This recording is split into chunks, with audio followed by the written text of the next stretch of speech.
Bucks?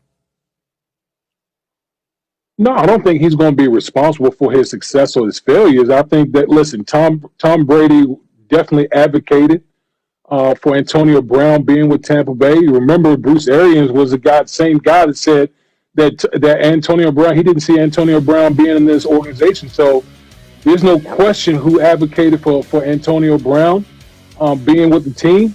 We know that Antonio Brown is currently living with Tom Brady. So we know that the one aspect of Antonio Brown that everyone has been worried about is off the field. Well, guess what? He's going to be under the same roof as Tom Brady. But I think when it comes to on the field, I think Antonio Brown is going to feel a level of being indebted to Tom Brady for, constantly reaching out throughout the offseason when he wasn't with the Tampa Bay Buccaneers. And this is a guy that's going to play with a chip on his shoulder. Listen, the last time we saw Antonio Brown playing meaningful football, he was the best receiver in the National Football League, and there was no question about that. So I think you're going to see a hungry guy that's coming in, and I don't foresee Antonio Brown being a major headache or anything transpiring off the field, because I think he sees what the opportunities are with the Tampa Bay Buccaneers with Tom Brady, and that's a team that's going to be competing for a Super Bowl championship. When you look at it, and you look at Antonio Brown, and much like Damon's saying, I want to concentrate on the football field, because everything that transpired off the field, we already know. We know those issues. We know he's in court. He's dealing with it with his legal team, and they'll figure it out. And the responsibility relies on the organization as a whole to keep him out of those issues off the field. And he's going to be productive on the field. There's no question about it. You look at him with the Miami Dolphins. When he was at the New England Patriots, they played the Miami Dolphins. Tom Brady, Bill Belichick, Josh McDaniel put an emphasis on making sure that Miami knew that he was on the football field. I don't see where the Tampa Bay Buccaneers aren't going to do the same thing. Byron Leftwich is going to make sure, and Tom Brady's going to make sure, that if he's playing 20 to 25 to 30 plays, that when he's on that football field, those plays count. He's doing something. He's just not standing out there like a cardboard cutout, and all of a sudden he's not paying attention to what's going on around him. He can lose interest by doing that. So you want to make sure that he is an intricate part of what you're doing on an offensive side of the ball, because they certainly can utilize him and need him down the stretch with Chris Godwin in and out of the lineup, Mike Evans being your big play wide receiver in the red zone, Gronkowski being that big play wide receiver in the red zone, and Scotty Miller doing what he does, and you add AB to the mix, a guy who is clearly was on a path as a Hall of Fame type wide receiver prior to some things happening in Oakland and getting his career somewhat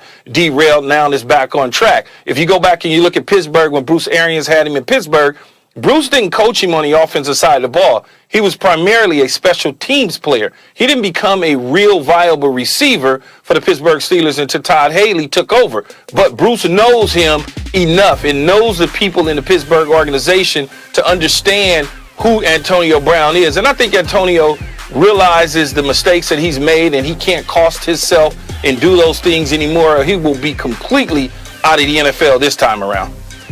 Two things. Number one, how weird was it to see Bruce Arians without his Kango on? That completely threw me, seeing that whole thing talking about Antonio Brown, number one.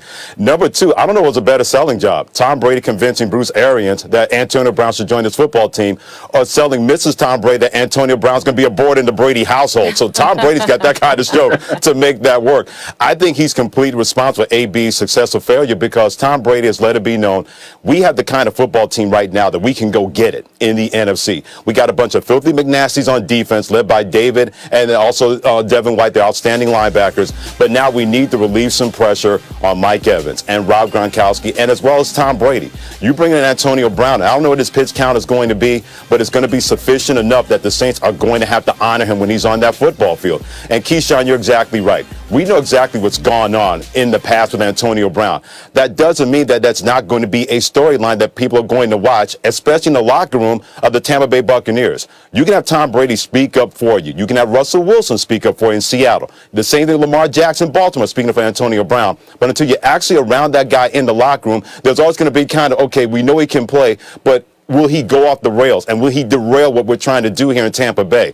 And Antonio Brown clearly understands this is his last shot to stay in the National Football League. His talent has allowed him to get another chance to be in the National Football League. But if he runs afoul of himself again, then he's not going to get that opportunity. Tom Brady was willing to risk that, knowing kind of talent that he brings to the table to make this a better football team, a more explosive offense to help him, and also that running game. So whether this works or not, it's going to be a defeat of Tom Brady because he convinced his coach and his team he's worth that risk despite the past. And he also convinced his wife, hey, it's okay, honey, to have him in the in-laws house because he's going to be a good tenant with us as he plays with us for Tampa Bay. Here's what I would say about all that. I think Tom Brady understands. He stayed with Tom Brady for a short period of time in New England. So inviting him into the home, I think that they got that covered. I think the house is big enough where they're going to be able to get their separation and get away from one another at times. But when you talk about on the field or in the locker room, players know what they got in the locker room. They understand. They get it. They've trained with him. They've been around. He's from the Florida area. They work out together in the offseason. So they understand who Antonio Brown is. They understand what makes him tick. They understand what will make him mad at the same time. So when you bring people inside of a locker room, guys that are there have been around him, whether it's in New England, whether it's in Pittsburgh, whether it was in college, or just working out. So they have a clear understanding of who he is. I never worry about bringing an outside guy into a locker room, even though we're winning football games, because he can't derail us from doing anything. He is on a game-to-game basis. The moment that he gets out of line, the first thing we decide to do as a team is move on without him. You saw the New England Patriots do it. They were ready to embrace him. They did embrace him. But the moment that the allegations hit, they said, bye-bye. And listen, Key, you know this just as well as I do. When you're on the outside looking in, particularly during the football season, it's a cold, cold world out there. So AB been looking at everything, looking at all these guys balling and playing, and that will give you some act right when you're in a situation like that.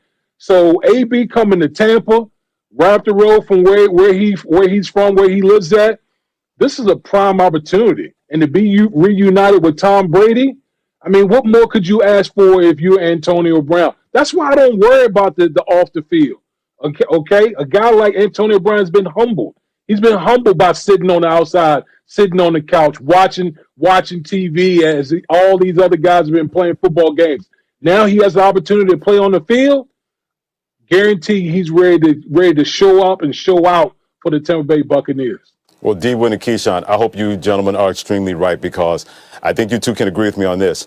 I'm tired of the future unlived when it comes to Antonio Brown. When you have that kind of ability, you should be in the National Football League continuing to help football teams. And I'm not asking him to be perfect. Nobody should ask him to be perfect. But when you've had the kind of story that he's had, being a low-round draft choice, being one of the best receivers of your generation, I'm tired of seeing Antonio Brown not being in the National Football League. And I hope he's more tired of that than anybody else. Because if he's not, then once again, it's going to be like, yep, we gave him another opportunity and he couldn't do it. I don't want to have the conversation of the future unlived when it comes to Antonio Brown not being in the NFL, when his talent shows that he's supposed to be there, but his off-the-field persona has kept him out of the NFL until this point when he plays on Sunday versus Tampa Bay.